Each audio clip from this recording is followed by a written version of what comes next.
اگر رفیق شفیقی درست پیمان باش، حریف خانه و گرمابه و گلستان باش.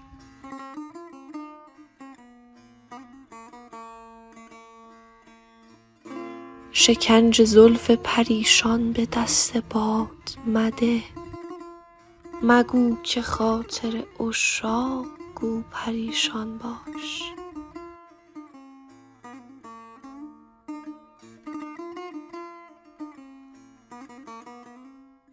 گرت هواست که با خضر همنشین باشی، نهان ز چشم سکندر چو آب حیوان باش.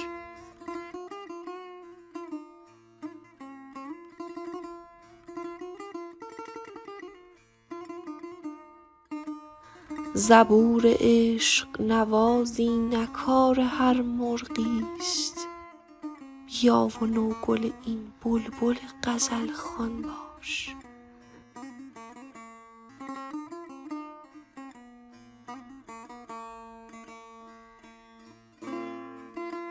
طریق خدمت و آیین بندگی کردن، خدای را که رها کن به ما و سلطان باش.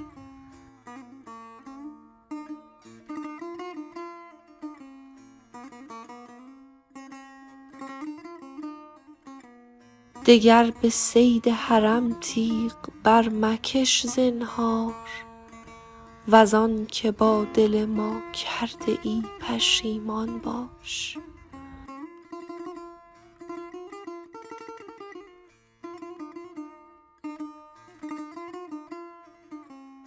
تو شمع انجمنی یک زبان و یک دل شو،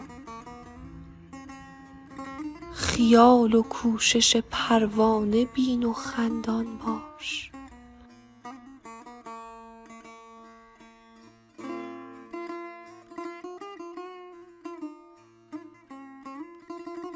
کمال دلبری و حسن در نظربازیست، به شیوه نظر از نادران دوران باش.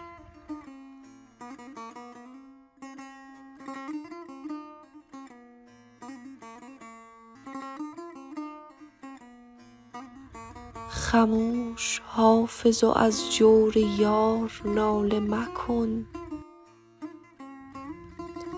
تو را که گفت که در روی خوب حیران باش.